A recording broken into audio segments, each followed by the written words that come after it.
दोस्तों, दुनिया की भीड़ भाड़ और हलचल से बहुत दूर रेगिस्तान के रेत के नीचे एक ऐसी ताकत चुपचाप तैयार हो रही है जिसने पूरे मिडिल ईस्ट को बेचैन कर रखा है। यह सिर्फ एक देश की बात नहीं है, यह उस ताकत की बात है जो धीरे धीरे दुनिया के सामने एक ज्वालामुखी के रूप में उभर रहा है। जब दुनिया ने ईरान को आर्थिक प्रतिबंधों में जकड़ने की कोशिश की, तब इस देश ने हार मानने के बजाय अपने हथियारों को और मजबूत बनाना शुरू कर दिया। उसने अपनी सेना को ऐसे हथियारों से लैस कर दिया जिससे दुश्मन भी चिंतित हो गए। आज कहा जाता है कि ईरान के पास 3000 से भी ज्यादा बैलिस्टिक मिसाइलें हैं। ऐसी मिसाइल जो कुछ ही मिनटों में हजारों किलोमीटर दूर जाकर भारी तबाही मचा सकती हैं। इसके साथ साथ ईरान ने ऐसे ड्रोन भी बनाए हैं जिन्हें घोस्ट ड्रोन कहा जाता है, क्योंकि ये राडार की पकड़ में आए बिना अपने लक्ष्य तक पहुंच सकते हैं। लेकिन असली रहस्य जमीन के ऊपर नहीं बल्कि जमीन के नीचे छुपे हैं। ईरान ने पहाड़ों और रेगिस्तान के बीच एक ऐसी मिसाइलों की दुनिया बनाई है जहां हथियार और मिसाइलें सुरक्षित रखी जाती हैं। ये ठिकाने इतने गहरे और सुरक्षित होते हैं कि दुश्मन के लिए ढूंढना और उसे नष्ट करना बहुत मुश्किल हो जाता है। दोस्तों, ईरान की राजनीति सिर्फ बड़े हथियारों पर ही निर्भर नहीं है।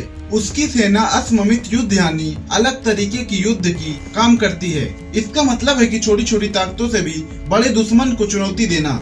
पर्शियन गल्फ की लहरों से लेकर इजराइल की सीमा तक ईरान की सैन्य ताकत लगातार चर्चे में रहती है। हर नया हथियार, हर टेक्निक एक ही सवाल उठाती है, क्या उसके दुश्मन इस ताकत का सामना करने के लिए सच में तैयार हैं? और आज की इस वीडियो में हम जानेंगे ईरान के हथियार और ईरान की मिसाइल की ताकत, उसके गुप्त ठिकाने और वो सच्चाई जो दुनिया से छुपी हुई है। दोस्तों, उनका मकसद सिर्फ ज्यादा संख्या में मिसाइल बनाना था, लेकिन कुछ वर्षों में ईरान ने अपनी टेक्निक को इतनी आगे बढ़ा ली, अब इसकी कई मिसाइलें जीपीएस गाइडेंस, इंटरनल सिस्टम और कभी कभी लेजर गाइडेंस का भी इस्तेमाल होता है। इसका मतलब ये है कि मिसाइल लॉन्च होने के बाद भी अपने रास्ते को सुधार सकती है, सैकड़ों किलोमीटर दूर भी सही जगह पर गिर सकती है। जैसे बड़े बड़े ठिकाने, एयरबेस या राडार सिस्टम को भी निशाना बना सकती है। ईरान की सबसे रहस्यमय सैन्य रणनीति है उसकी अंडरग्राउंड मिसाइल सिटी। इन मिसाइल सिटीज को पहाड़ों और जमीन के अंदर बनाया गया है।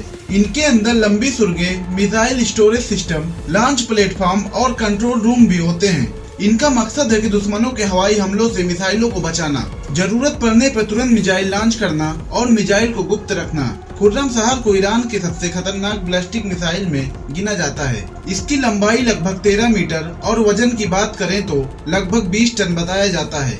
इसका रेंज लगभग 2000 किलोमीटर जाकर आराम से तबाही मचा सकती है। ईरान से यह पूरे इजराइल, सऊदी अरबिया और कई क्षेत्रों तक पहुंच सकती है। इसका हमला बड़े सैन्य बेस, एयरफील्ड या बंदरगाह को भी निशाना बना सकती है। सिज्जिल मिसाइल ईरान की सबसे आधुनिक सॉलिड फ्यूल बैलिस्टिक मिसाइल में से एक मानी जाती है। इसकी लंबाई लगभग 18 मीटर, इसकी रेंज लगभग 2000 से 2500 किलोमीटर माना जाता है। इसकी क्षमता लगभग 500 से 1000 किलोग्राम। सॉलिड फ्यूल क्यों खतरनाक माना जाता है? पुरानी मिसाइलों में लिक्विड फ्यूल होता था जिसे लॉन्च से पहले भरना पड़ता था, लेकिन सॉलिड फ्यूल मिसाइल में ईंधन पहले से भरा रहता है। मिसाइल को जल्दी लॉन्च किया जा सकता है, दुश्मन को तैयारी का समय नहीं मिलता। इसकी खासियत है बहुत तेज लॉन्च, लंबी दूरी मोबाइल लॉन्चर से दागी जा सकती है। मिसाइलों के साथ साथ ईरान ने जिस टेक्निक पर सबसे ज्यादा काम किया है वह है ड्रोन टेक्निक। दोस्तों, कई सैन्य विशेष करते हैं कि ईरान ने ड्रोन को गरीब की एयरफोर्स के रूप में विकसित किया है। इसका मतलब यह है कि जहां महंगे फाइटर जेट और बड़ी एयरफोर्स बनाना बहुत खर्चीला होता है, वही ड्रोन कम लागत में दुश्मन के ऊपर निगरानी और हमला क्षमता दे देते हैं। इसी वजह से ईरान ने पिछले कई वर्षों में सैकड़ों तरह के ड्रोन बनाए हैं। आधुनिक फाइटर जेट बनाना या खरीदना अरबों डॉलर का काम होता है, इसलिए ड्रोन को बनाने में ज्यादा लागत नहीं लगती। ड्रोन बिना पायलट के उड़ते हैं और लंबे समय तक आसमान में रुक सकते हैं। इसी रणनीति के तहत ईरान ने अलग अलग मिशन के लिए कई तरह के ड्रोन बनाए। इनका इस्तेमाल निगरानी, टारगेट पहचानने और सटीक हमलों के लिए किया जा सकता है। आज ईरान सिर्फ ड्रोन बना ही नहीं रहा बल्कि उन्हें दूसरे देशों को भी दे रहा है। दोस्तों, मिसाइल और ड्रोन के अलावा ईरान की एक बड़ी ताकत है उसकी समुद्री शक्ति यानी नेवल पावर। लेकिन ईरान की नौसेना पारंपरिक तरीके से बड़ी बड़ी युद्ध पोतों की ताकत पर नहीं चलती। ईरान की रणनीति है असिस्मिक वारफेयर यानी ऐसी युद्ध रणनीति जिसमें छोटे लेकिन तेज और चालाक हथियारों से बड़े और शक्तिशाली दुश्मन की चुनौती दी जाए।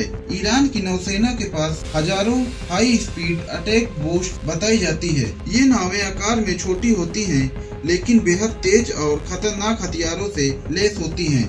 इनकी स्पीड 60 से 80 किलोमीटर प्रति घंटा या उससे ज्यादा। इसमें 3 से 6 सैनिक रहते हैं।